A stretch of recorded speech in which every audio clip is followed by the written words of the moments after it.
मेरी बात तो सुनो।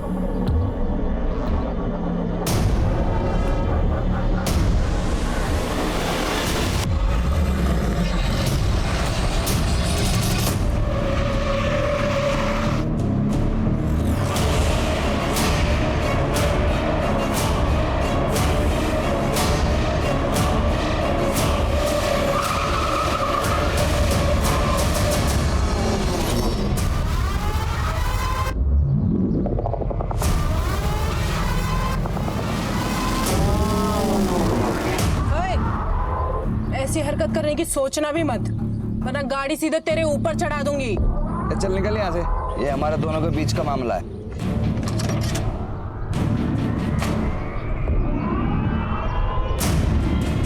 ये हमारे भी बीच का मामला है। प्रिया मेरी बेस्ट फ्रेंड है।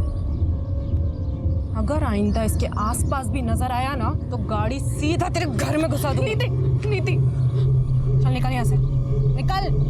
देख लो मत। जान, तू उसको झेलती क्यों है?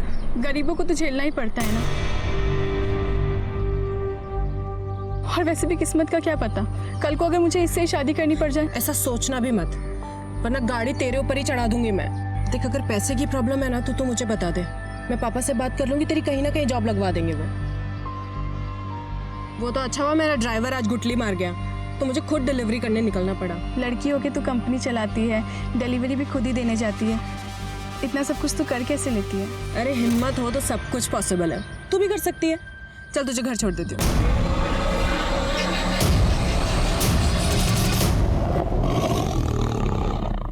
बहुत पुरानी कहावत है, गरीब पैदा होना आपकी गलती नहीं है, लेकिन गरीब मरना आपकी विफलता है।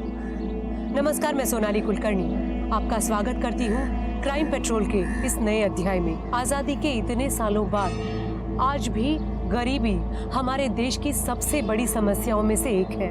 आज का हमारा एपिसोड भी ऐसे ही एक गरीबी और चाहत से जुड़े गुनाह की एक कहानी है। 21वीं सदी के 2 दशक बीत जाने के बाद आज भी लोग अपनी चाहत को हासिल करने के लिए शॉर्टकट्स ढूंढ रहे हैं। इच्छा रखना और उसे पाने के लिए कोशिश हमेशा करनी चाहिए, लेकिन फर्क तो सिर्फ इस बात का है कि आप किस माइंडसेट के साथ आगे बढ़ रहे हैं। अपने पापा को बुलाइए, मैं लड़कियों से बात नहीं करता, बताऊंगा उन्हें। आप ऐसे पुराने एम्प्लॉय को कंपनी से निकाल नहीं सकती। टेक ओवर के वक्त ये डील हुई थी। डील 3 साल पहले हुई थी हेमंत जी, अब कंपनी मैं संभालती हूँ। अगर कोई ड्राइवर महीने में आधे से ज्यादा दिन काम पर नहीं आएगा तो वो बाहर जाएगा, और अगर आगे से आपने ऐसे किसी इंसान का पक्ष लिया है ना तो आप भी बाहर जाएंगे। बहुत बड़ी गलती की है मेरे पापा ने जो आपको ये बिजनेस बेचा।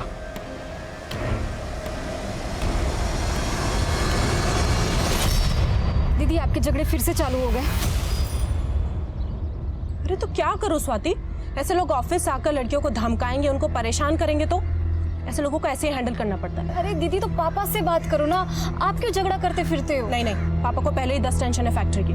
स्वाति मेरी बात सुन, पापा को कुछ भी नहीं बोलेगी, ठीक है? अरे बोला था ना आराम से काम करो।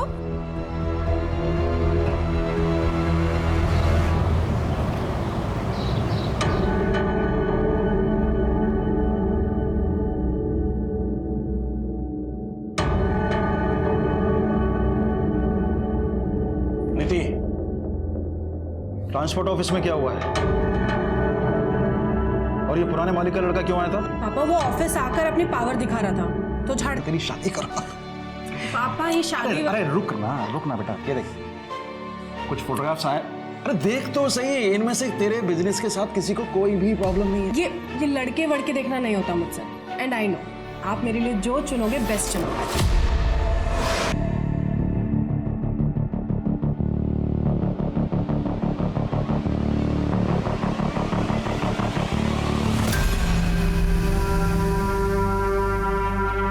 चलती है ना तू मुझसे, मेरे काम से, इसलिए बार बार मेरे काम में टांग अड़ाती है।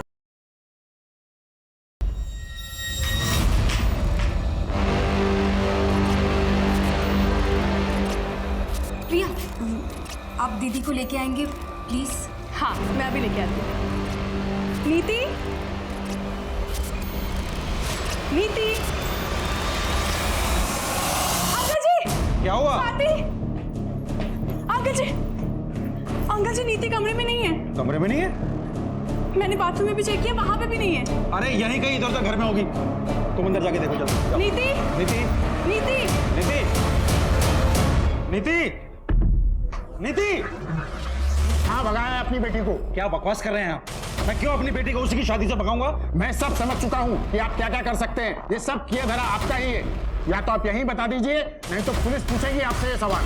सर, इतना इंतजाम करके खर्चा करने के बाद अपनी ही बेटी को उसी की शादी से भगाऊंगा मैं? क्यों? तो फिर निधि शादी के जोड़े में इतने सारे मेहमानों के बीच में से गायब कैसे हो गई?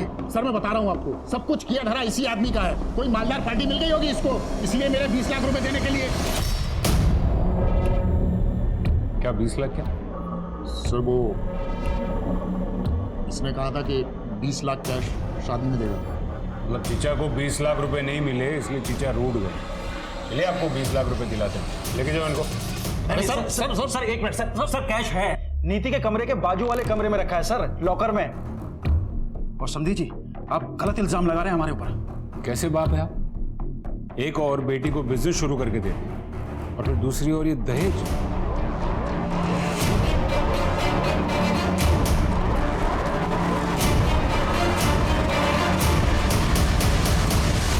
क्या लॉकर खुला है और पैसे गायब हैं? सर, मैंने पैसे लॉकर में ही रखे थे सर, मुझे याद।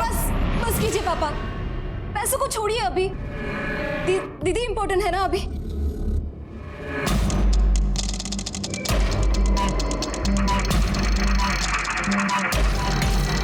बिजनेस करती है और जाहिर है कि बिजनेस में राइवल्स तो होंगे। उसका किसी के साथ कोई झगड़ा या फिर किसी पर आपको कोई शक? हेमंत हो सकता है, या फिर वो प्रिया का आशिक अभय। अभय और हेमंत वाली बात तो पुरानी हो गई है। तू ब्यूटी पार्लर के कोर्स के लिए मुंबई चली गई थी, तुझे कुछ नहीं पता है। सर, वो आए दिन नंदू टेरिस पर आ जाता था। नंदू? जी, नीति के लिए उसका रिश्ता आया था। बताया गया था कि वो डॉक्टर है, लेकिन बाद में पता चला कि वो किसी अस्पताल में छोटी सी जॉब करता है, सिर्फ 30,000 रुपए कमाता है। तो मैंने रिश्ता कैंसिल कर दिया। इसी बात को लेकर पूरी फैमिली झगड़ा करने आती थी, और खास करके वो नंदू। तो क्या करता? नीति के पापा उससे बात तक नहीं करने देते थे, इसीलिए एक दफा बात करने के लिए टेरेस के थ्रू गया था। लेकिन इसका ये मतलब नहीं होता ना कि मैं नीति को उठा कर लेके जाऊंगा। मेरे हॉस्पिटल में मेरे बारे में पूछताछ कर लीजिए। आज तक किसी के घर में डाका डालने की नौबत नहीं आई नंदेश शर्मा की। मैं नीति जितना नीच नहीं हूं सर कि बिजनेस के लिए इस हद तक गिर जाऊंगा।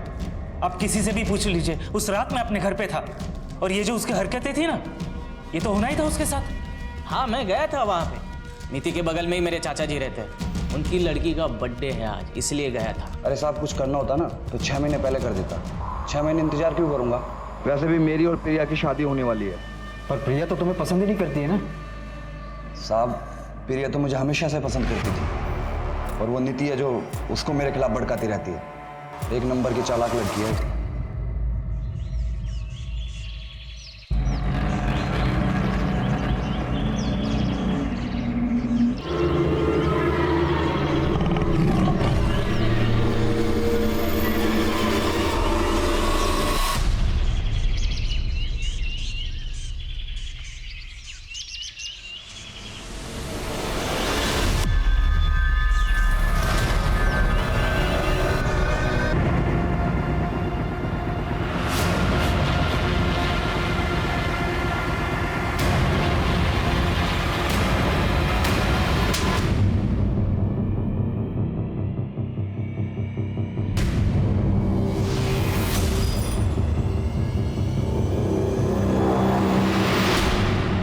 मालूम है मेरे को, मैं काम पे जाता हूँ और तुम पीछे से किसी और मर्द के साथ गुलछड़े उड़ाती है।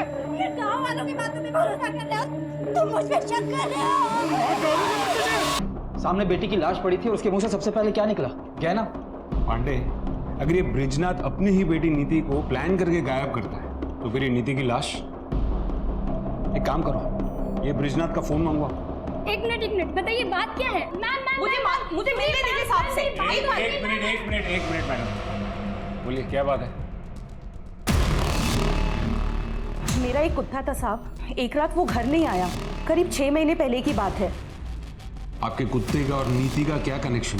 3 दिन तक मैंने उसे पूरे शहर में ढूंढा, पर मिली उसकी लाश ठीक उसी जगह जहां आपको उस दुल्हन की लाश मिली थी, और ठीक उसी तरह चीर-फाड़ करी हुई जैसे उस दुल्हन की थी। मतलब आप ये कहना चाहती कि वो दुल्हन और आपके कुत्ते का कातिल एक ही इंसान? एक ही है, पर इंसान नहीं, शेर।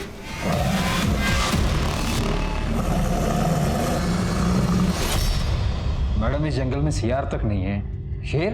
मुझे मालूम था आप लोग ऐसे नहीं मानेंगे, इसीलिए। 1 मिनट। जीतू, जीतू, इधर आ। साहब ये जीतू है, वो रामदीन सिंह है ना, उसकी वर्कशॉप में काम करता था, जहां वो लकड़ी और रद्दी का काम होता है। अभी 3 महीने पहले इसने नौकरी छोड़ी है। जीतू बता ना साहब को, तूने उस दिन क्या देखा था? बता, डर मत बता। साहब उस रात ना बहुत बारिश हो रही थी, इसलिए मैं ना कारखाने में रुक गया था, और जब बारिश बंद हुई ना तो मैंने बड़े से जानवर की परछाई देखी। मतलब रात के अंधेरे में तूने परछाई देख ली? हाँ साहब, मतलब मेरा कि मैंने एक बड़े से जानवर को वहां से जाते हुए देखा। मैं इतना डर गया था ना, पूरी रात में कारखाने में रुका, और उसके बाद मैंने कुत्ते की चीख सुनी। बेटा बारिश तो बहुत हुई थी ना उस रात, है ना? तो जमीन तो गीली हो गई होगी, तो दूसरे दिन सवेरे तुझे शेर के पंजों के निशान नहीं दिखे? बोल। कुछ भी हो जाए आप लोग तो मानेंगे नहीं, क्योंकि शेर को पकड़ना तो आप लोगों के बस में है नहीं। जीतू चल, इन्हें बोलने का कोई फायदा नहीं, ये हमारी बात पे विश्वास नहीं करेंगे। सर ये रिपोर्ट आ गई। हाँ, ये क्या नया ट्रैक है पांडे? शेर? सर ये सरिता जी अकेली रहती हैं, तो शायद मनगढ़ंत कहानियां बनाती होंगी। सर मेन प्रॉब्लम तो यहाँ है फॉरेंसिक रिपोर्ट नहीं मिला। हाँ तो पांडे ऐसा हो सकता है कि जो आया था वो ग्लव्स पहन के आया था। तो मुझे ये बताओ ना कि पोस्टमार्टम रिपोर्ट में क्या है? सर पोस्टमार्टम रिपोर्ट में तो एक अजीब बात सामने आई है। जो मर्डर वेपन है वो लकड़ी काटने के काम आता है। पांडे, ये सरिता जी जो अभी आकर गई वो किसी रामदीन के बारे में बात कर रही थी, जिसकी कुछ लकड़ी काटने की और रद्दी की वर्कशॉप। जी सर। चलो इस रामदीन से मिलकर आते हैं। कमाल करते हैं साहब, डेड बॉडी पे लकड़ी का भूसा मिल गया और आप सीधे हमारे वहां चला है। हम बंद कर, बंद। सिर्फ इसलिए नहीं आए, हम इसलिए भी आए हैं क्योंकि वो बॉडी आपके इस वर्कशॉप से सिर्फ 200 मीटर की दूरी पर मिली है। तो हमारा क्या लेना देना है ब्रिजनाथ की बेटी से साहब? वो सरिता सही कह रही है, ये शेर नहीं किया है। वो दुल्हन को और कौन मारेगा साहब? आप लोग भी ना। आपके वर्कशॉप में इस्तेमाल होने वाले औजार कहाँ है वो? साहब औजार का वो हिसाब हमारा सुपरवाइजर रखता है, हेमंत। हेमंत साहब, हेमंत। हाँ सर। तुम? आप जानते हैं इसे? हाँ। तुम यहाँ क्या कर रहे हो? सुपरवाइजर की नौकरी कर रहा हूँ, और क्या कर रहा हूँ? उस नीति ने बर्बाद जो कर दिया मुझे।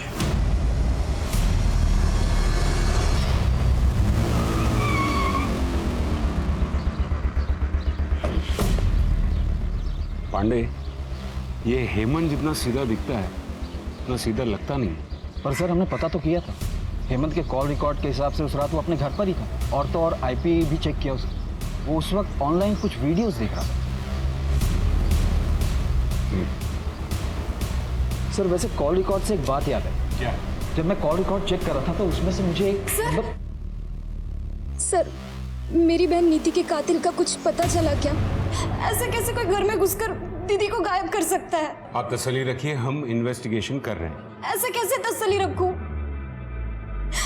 छोटा सा झगड़ा क्या हो गया? दीदी ने मुझसे बात ही करनी बंद कर दी थी, इसलिए मुझे कुछ पता ही नहीं चला कि यहाँ पे क्या हो रहा है। आप प्लीज हमें बताइए कि पिछले 1-1.5 महीने से नीति का फोन इनएक्टिव क्यों था? इनएक्टिव? सर ऐसे कैसे हो सकता है? दीदी को तो बहुत सारे कॉल आते थे ऑफिस के काम से। हमने उनके ऑफिस में भी पता किया, वो उस दौरान ऑफिस जाती ही नहीं थी। सर दीदी बीमारी तक में ऑफिस मिस नहीं करती थी। सर ये कॉल रिकॉर्ड आपको देखनी चाहिए। उस दिन अगर तुम अपना बर्थडे घर पर मना रहे थे तो तुम्हारे फोन की लोकेशन जंगल में क्यों दिखा रही थी? क्या सर सिर्फ उसी दिन का चेक किए? कुछ दिन पहले का चेक करते तो हर दिन का लोकेशन आपको वही मिलता। रनिंग करने जाता हूँ डेली, पिछले 2 सालों में 5 मैराथन भाग चुका हूँ मैं। अगले महीने मुंबई में मैराथन होने वाली है, उसी के लिए प्रिपरेशंस कर रहा हूँ। उस दिन हंगामे के बाद थोड़ा मूड ऑफ हो गया था, इसके लिए रनिंग करने निकल गया। देखो ये रनिंग, ये मैराथन, ये सब बकवास छोड़ो और सच सच बोलो। सर क्या प्रूफ है आपके पास कि मैं झूठ बोल रहा हूँ? अरे साहब से मिलना है। अरे रुको साहब, इस शहर में शेर घूम रहा है, हमें खबर मिली है। आप क्या कर रहे हैं साहब? क्या आप इंतजार कर रहे हैं कि हमें और हमारे बच्चे को खा जाए साहब? देखिए ये एक अफवाह है, जंगल में कोई शेर नहीं है। लेकिन सरिता जी अपने लोकल न्यूज चैनल पे बता रही है साहब कि शेर है। मैंने खुद सुनी थी शेर की दहाड़ उस दिन लकड़ी की वर्कशॉप के पास, पर पुलिस तो कभी ये मानेगी नहीं। सर अगर सच में ही शेर हुआ तो? कमाल कर रहे हो पांडे, मतलब 10 साल से शेर उस जंगल में है और अब अचानक उसे भूख लगी। पांडे मुझे टेंशन तो इन लोगों की हो रही है। आज तो जैसे तैसे भगा दिया, लेकिन डर फैल रहा है शहर में। पांडे अपने शहर में एक प्रोफेसर शेखर है, ये जंगल वगैरह में रिसर्च करते हो। हाँ सर, उसे जंगल का चप्पा चप्पा पता है। उनको बुला के लेके आओ। शहर के लोगों को उनकी बात पर बहुत भरोसा है। अगर वो कहेंगे ना कि शेर नहीं है तो शायद लोग मान जाएंगे। जी सर।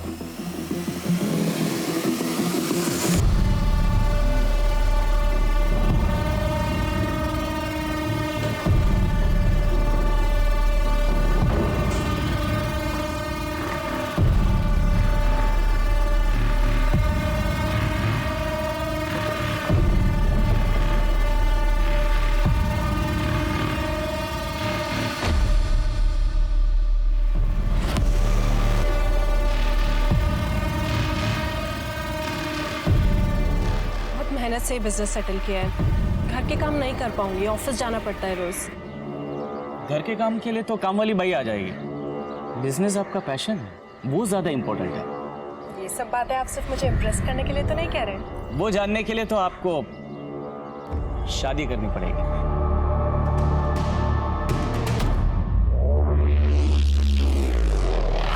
10 साल से चल रही है शेर की कहानी। एक सर्कस कंपनी आई थी, उनके पास शेर तो था नहीं, लेकिन उन्होंने पूरे शहर में ढिंडोरा पीट दिया कि शेर का खेल दिखाएंगे।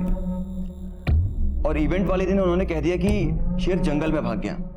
तब से लोगों को लगता है कि जंगल में शेर है। प्रोफेसर साहब, अगर जंगल में शेर नहीं है तो फिर ऐसा कौन सा जानवर है जो इंसान की जान ले सकता है? सर ऐसा कुछ भी नहीं है। इतने सालों से मैं पेड़ों की गैर कानूनी कटाई के खिलाफ लड़ाई लड़ रहा हूँ और इसीलिए इस जंगल का चप्पा चप्पा जानता हूँ मैं। और जितना मैं लोगों को समझाने की कोशिश करता हूँ कि जंगल में कोई शेर नहीं है, उतना ही मेरी बुआ लोगों को आकर बोलती है कि इस जंगल में शेर है, शेर है। बुआ? हाँ सर, सरिता जी मेरी बुआ हैं। वो मेरी बात समझती ही नहीं है। लेकिन खैर, अगर आप कह रहे हैं तो मैं पूरी कोशिश करूँगा कि लोगों को समझा पाऊँ।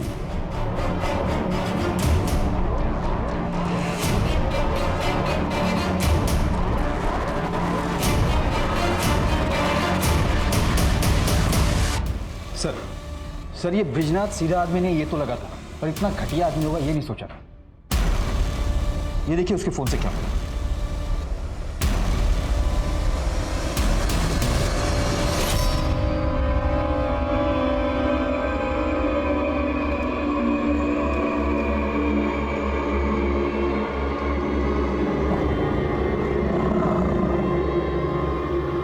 कौन है?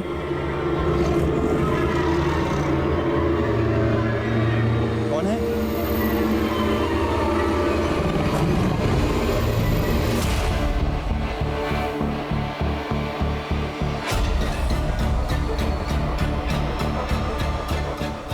सर मैं क्यों अपनी बेटी की ऐसी फोटोग्राफ्स लूंगा? ये फोटोज देखकर साफ साफ पता चल रहा है कि नीति ने खुद में फोटो नहीं खींची, किसी और ने खींची। और ये फोन किसका है? आपका। ये फोटोज आपके फोन से मिली। अब आप मुझे बताइए कि आपने नीति की ऐसी फोटोज क्यों खींची? सर मुझे नहीं पता कि ये फोटोग्राफ्स मेरे इस फोन में कैसे आए। और सर आप मेरी बेटी के कातिल को और उस आदमी को क्यों नहीं ढूंढ रहे हैं जिसने मेरे सारे पैसे और मेरे सारे गहने चुराए हैं? कौन है? अरे कौन है वहां? फिर से आ गए ना तुम लोग यहाँ पेड़ काटने के लिए?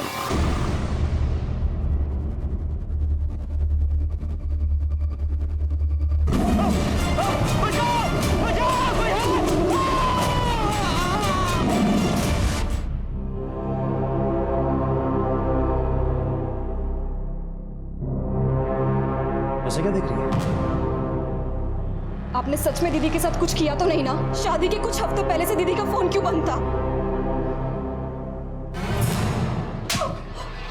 तेरी हिम्मत कैसे ही मुझसे ऐसी घटिया बात करने की? और उसका फोन बंद नहीं था, तो उससे बात नहीं करनी थी। उन्होंने तो इस बात को मान लिया था कि इन सब हत्याओं के पीछे शेर है, लेकिन पुलिस अब भी इस बात को मानने के लिए राजी नहीं थी। क्या सच में ऐसा हो सकता है कि जिस खूनी को पुलिस ढूंढ रही थी वो एक इंसान नहीं बल्कि एक आदमखोर शेर है? हाँ ना?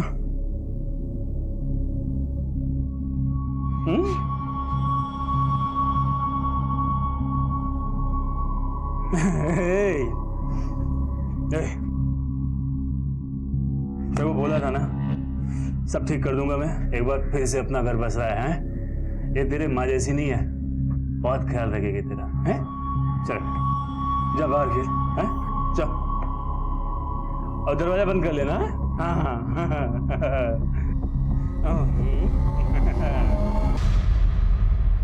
सर, बॉडी की कंडीशन देख के तो लग रहा है कि यह किसी जंगली जानवर का काम है। देखिए डॉक्टर, मुझे आपसे ये शेर वाली कहानी नहीं सुननी। मुझे ये बताइए, अगर किसी इंसान ने मारा हो तो कैसे मारा होगा?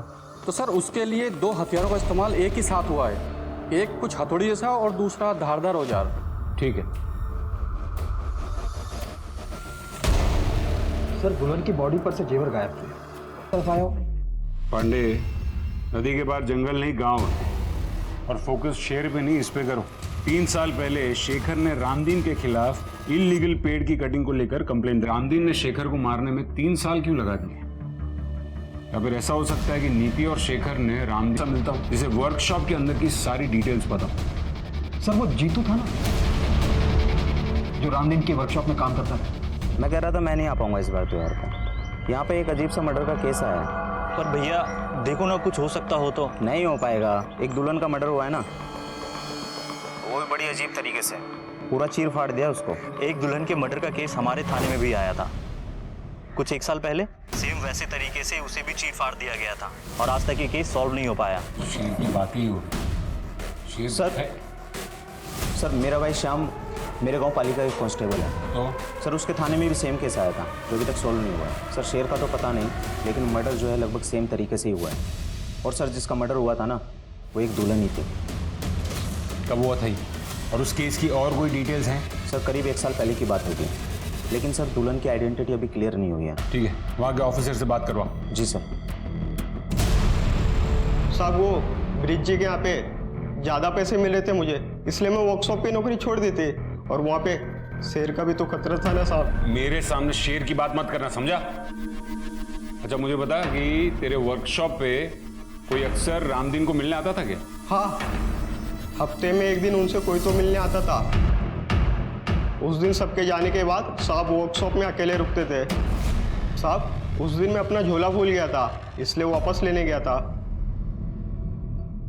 क्या कर रहा है तू इधर? मेरी छुट्टी हो गई ना? साहब, मेरा झोला भूल गया था मैं यहाँ पे। हो गया ना? चल निकल। हाँ, गया वो। आ जाओ। कौन था वो? साहब, मैं ज्यादा कुछ नहीं देख पाया था। रामदीन जी ने मुझे भगा दिया था वहां से। सर, एक मिनट। सर, ब्रिजनाथ के मोबाइल में जो फोटो मिले थे उन्हें इनलार्ज करवाया। सर, ये फोटो में देखिए किसी का रिफ्लेक्शन दिख रहा है, नीति की फोटो खींचते हुए। ये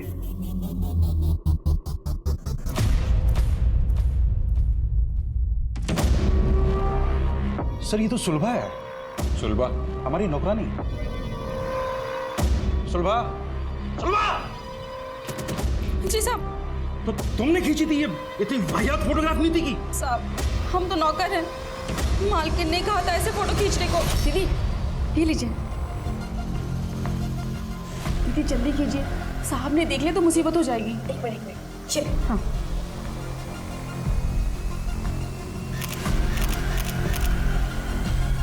पर दीदी के पास खुद का अपना फोन था, तो पापा के फोन से क्यों खिंचवाएंगी? मालिक ने 1.5 महीने पहले फोन छीन लिया था। छीन लिया था? ये घर में क्या चल रहा था पापा? कुछ नहीं चल रहा था। मैं आपकी थोड़ी मदद कर देता हूँ।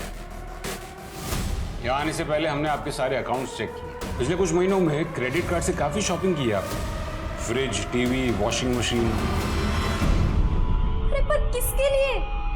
घर में ऐसा कुछ नया तो आया नहीं है। आपके घर के लिए नहीं, इन सारी चीजों की डिलीवरी प्रिया के घर पे हुई है। प्रिया नीति की दोस्त।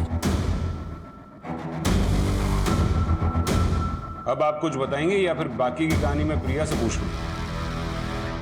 क्या करती सर, घर में खाने तक को पैसे नहीं थे और फिर ब्रिज जी मुझे मिले।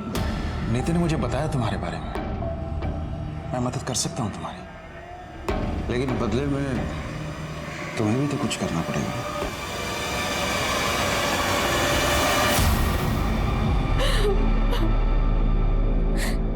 मेरे पास और कोई रास्ता नहीं था सर। और नीति को यह बात कब पता चली?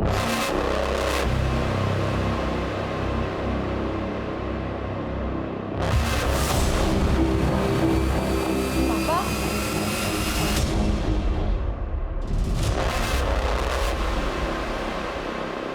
और जब नीति ने आपकी इस हरकत का विरोध किया तो आपने उससे उसका फोन छीन लिया, उसका ऑफिस जाना छुड़वा दिया। वो अपने बाप से बदतमीजी कैसे कर सकती थी?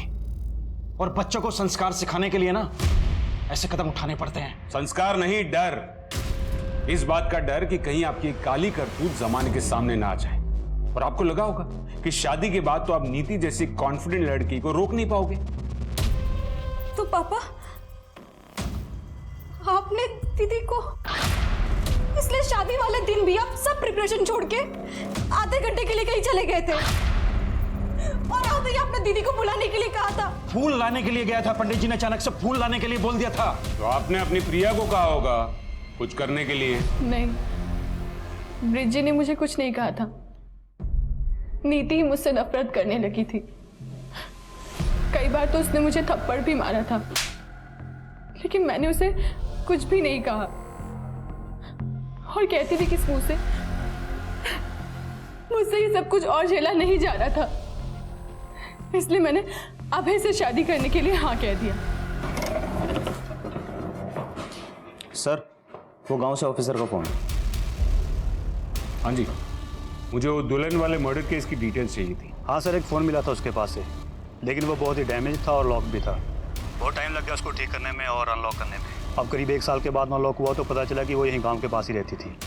दुल्हन की फैमिली का कहना था कि उस लड़की का किसी के साथ चक्कर चल रहा था, लेकिन किसके साथ वो हमें पता नहीं। Thank you very much. और कोई डिटेल्स मिले तो हमारे साथ शेयर कीजिएगा। Okay sir. मेरा पूरा परिवार बिखर गया। सर प्लीज बता दीजिए कौन है मेरी दीदी का कातिल। पापा, देखिए, हमने पता लगाया आपके पिताजी वाकई में फूल लेने गए थे, तो फिर और कौन रह जाता है? नीति का बॉयफ्रेंड। बॉयफ्रेंड? नहीं सर, ये हो ही नहीं सकता। दीदी का फोकस सिर्फ बिजनेस पे ही था और दीदी तो ये शादी से भी बहुत खुश थी। तो फिर एक जवान लड़की ऐसे फोटोज किसके लिए क्लिक करेगी? हमने फोन भी चेक किया, हमें कोई नंबर नहीं मिला। शायद वो इंटरनेट कॉलिंग से बात किया करती थी। और इस केस में ये पॉसिबल है कि घर से चोरी नीति ने या फिर नीति और उसके बॉयफ्रेंड ने मिलकर की थी। पैसे दीदी ने नहीं चुराए थे, मैंने चुराए थे। मुझे अपना ब्यूटी पार्लर खोलने के लिए पैसे चाहिए थे और पापा को मुझ पे भरोसा ही नहीं था और दीदी मुझसे बात ही नहीं कर रही थी।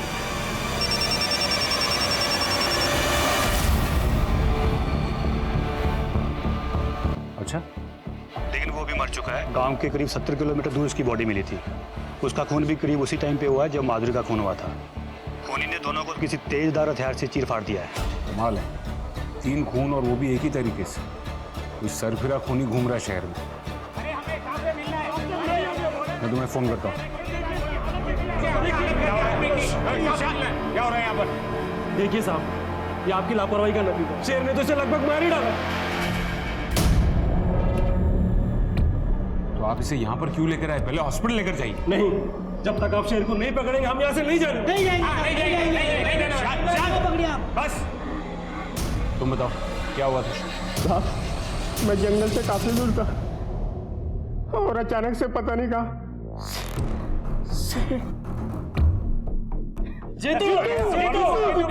देखिए आप लोग विश्वास रखिए, हम आज के आज ही जंगल विभाग से बात करेंगे, लेकिन आप प्लीज इससे पहले हॉस्पिटल लेकर जाइए। पांडे जी साहब।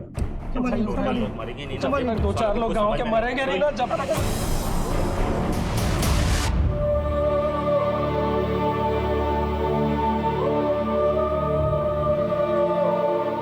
दीदी मुझसे बात नहीं कर रही थी तो मैंने क्यों कोशिश नहीं की उनसे बात करने की। दीदी इतनी मुसीबत में थी, उनको मेरे साथ की जरूरत थी और मैं इतनी सेल्फिश हूं कि सिर्फ अपने सपनों के पीछे दौड़ती रही। अगर मैं दीदी के साथ होती तो आज दीदी मेरे साथ थी। मेरे रहते हुए घर मर्द को देखती तू? छोड़ मुझे, तू क्या खरीद के लाया है मुझे? सबको बता दूंगी कि तूने अपनी पहली बीवी को कैसे मारा है। पूरी पता लगा कि वो भी मेरे गांव पाली से है। एक बात और सर, वो दुल्हन का जो मर्डर हुआ था उस केस की इन्वेस्टिगेशन से एक बात साफ जाहिर होती है, 6 साल पहले भी सेम तरह से मर्डर हुआ था सर वहाँ पर। किसका? वो भी एक दुल्हन थी क्या? नहीं सर। अच्छा, जो मरे हैं उनकी फैमिली में और कौन कौन है? एक बेटा है सर। उस बेटे को ढूंढो, शायद उस बेटे ने उस खूनी को देखा। Hello police station, gold coin jewellers क्या से बोल रहा हूँ। हाँ जी बोलिए। आपने जो चोरी की हुई ज्वेलरी की फोटोज हमें भेजी थी, उसमें से कोई एक मेरे यहाँ पे बेचने के लिए आया हुआ है। कस्टमर को मैंने बातों में लगा रखा है, अंदर बैठी हुई है। आप लोग थोड़ा जल्दी आइए, वैसे भी बच्ची है। वो नेकलेस मेरा नहीं है, वो नंदू भैया का है। नंदू भैया ने एक डब्बे में छुपा के रखा था, मैंने निकाल लिया। मुझे लगा कि मेरा बर्थडे का गिफ्ट है। मैंने कुछ नहीं किया सर, मैंने कुछ नहीं किया। सर क्यों मारा? सुनो सर। बहुत घुमा लिया पुलिस को, अब मुंह खोल और सच बता, कैसे भगाया नीति को, कैसे उठाया? बोल। बताता हूँ सर। मैंने नीति को नहीं उठाया सर, वो खुद आई थी मेरे पास। हम दोनों एक दूसरे से बहुत प्यार करते थे सर। मैंने कुछ नहीं किया सर, बिलीव मी। लेकिन जब उसके पापा ने मेरा और नीति का रिश्ता तोड़ दिया तो मैंने तो उम्मीद ही छोड़ दी थी। लेकिन एक दिन खुद नीति ने मुझे फ़ोन किया था, ये कुछ 3-4 महीने पहले, और उसी के बाद हम लोग छुप छुप कर मिलने लगे थे सर। और वो खुद अपने फोटो तुझे भेजती थी?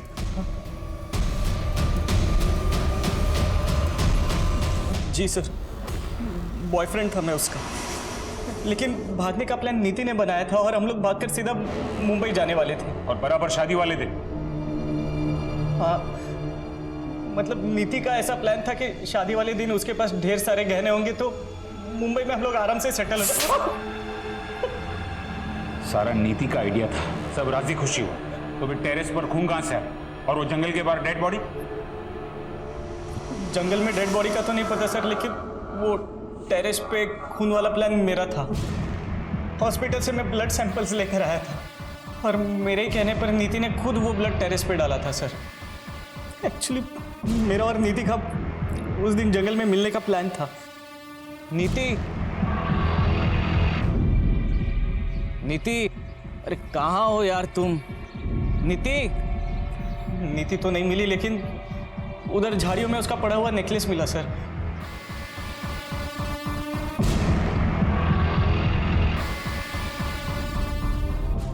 मेरा विश्वास कीजिए सर, उस दिन जंगल में क्या हुआ मुझे कुछ नहीं पता सर। उस दिन जंगल के आसपास तू अकेला ही था और कोई नहीं था। तुमने जरूर किसी को देखा होगा। नहीं सर, मैं अकेला नहीं था, मतलब और भी कोई था वहां पर। दूर से उसकी शक्ल देख तो नहीं पाया, लेकिन हाँ वो लंगड़ा कर चल रहा था। शायद उसके पैर में कोई तकलीफ थी और वो रामदीन की वर्कशॉप की ओर जा रहा था सर। रामदीन के वर्कशॉप में कौन कितने बजे आता जाता है ये सुपरवाइजर हेमंत को जरूर पता हो। अच्छा, वो जिसके पाँव में दिक्कत है सर, वो तो टेम्पररी ड्राइवर था जिसे कुछ सामान लाने के लिए भेजा था। क्या नाम है उस ड्राइवर का? सर सुखबीर, जिसे उस नीति ने काम से निकाला था। मैंने कुछ नहीं किया सर, वो तो मेरी किस्मत ही खराब जो उस वक्त में फैक्ट्री गया था कुछ काम से।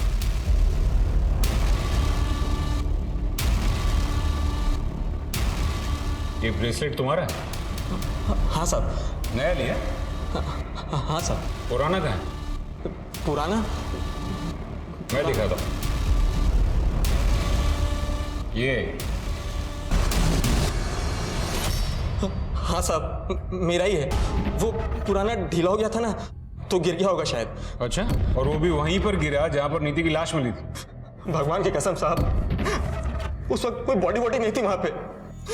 हम गरीब छोटे लोग हैं ना साहब, इसलिए सब हमें ही परेशान करते। वहां बड़े लोग क्या नहीं करते, कोई कुछ नहीं बोलता उनको। वो रामदीन सिंह। हाँ गया वो, आ जाओ। वो औरत, उसको देखा मैंने उसके साथ, वो शेर शेर करते फिरती है ना शहर में, वही औरत। सरिता? हाँ हाँ, वही सरिता। मतलब सरिता और रामदीन? कटाई नहीं, आप दोनों के बीच जो रिश्ता है वो छुपाने की कोशिश कर रहे थे। नीति और शेखर ने आपको सरिता जी के साथ देख लिया था उस दिन, इसलिए आपने उन दोनों को। सर, लेकिन एक बात समझ में नहीं आई, दूसरे शहर जाकर उस दुल्हन को और उसके बॉयफ्रेंड को क्यों मारा आपने? अरे साहब, ये क्या कह रहे हैं आप सर? हमने किसी को भी नहीं मारा है साहब। जब तक सब कुछ सच सच नहीं बता देते तब तक यहां से बाहर जाने नहीं दूंगा मैं।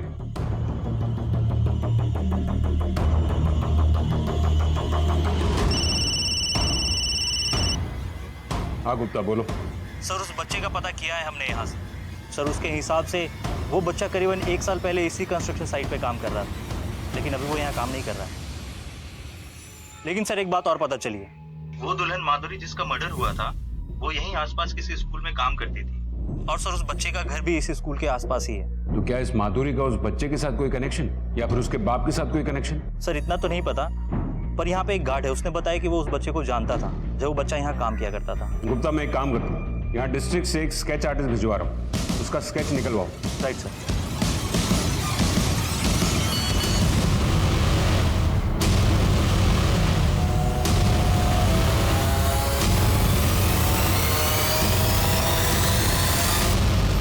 अरे साहब, हमें क्यों बंद करके रखा? हमने कुछ नहीं किया साहब, हम कह रहे हैं ना साहब। एक बात बताओ, तुम्हारे वर्कशॉप में जो जो काम करते हैं या करते थे, उनमें से तुम्हारे गांव पाली से कौन था?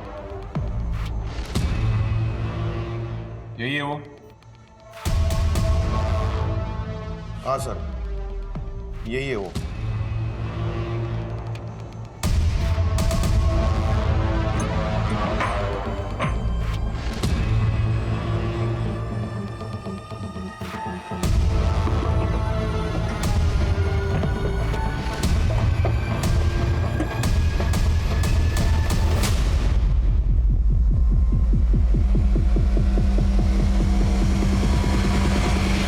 ये लोगो इस गांव में कई जगह देखने को मिलेगा।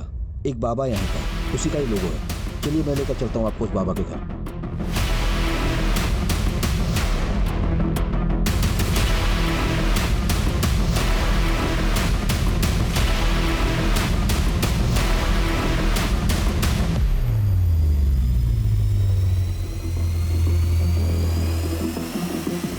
तुझे रामदीन ने इसीलिए काम पे रखा था क्योंकि तू उसके गांव से?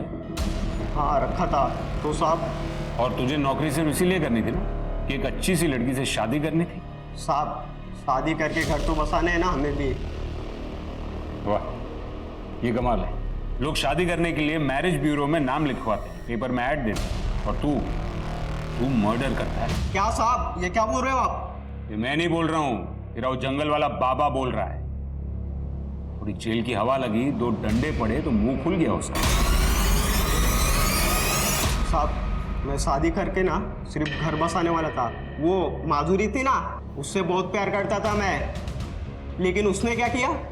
घर से भागने के लिए मेरा ही इस्तेमाल किया। किसके लिए? उस फालतू लड़के के लिए। मार दिया।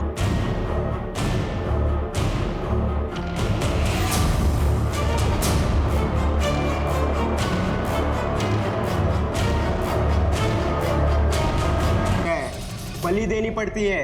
एक जानवर, एक लड़की को मारकर तुझे सफलता मिलती, और शेखर उसकी बलि क्यों दी?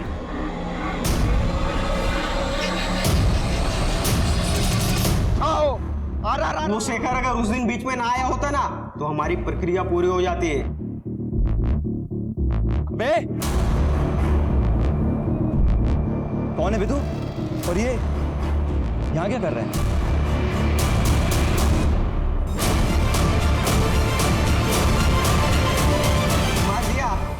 मार दिया उसको भी।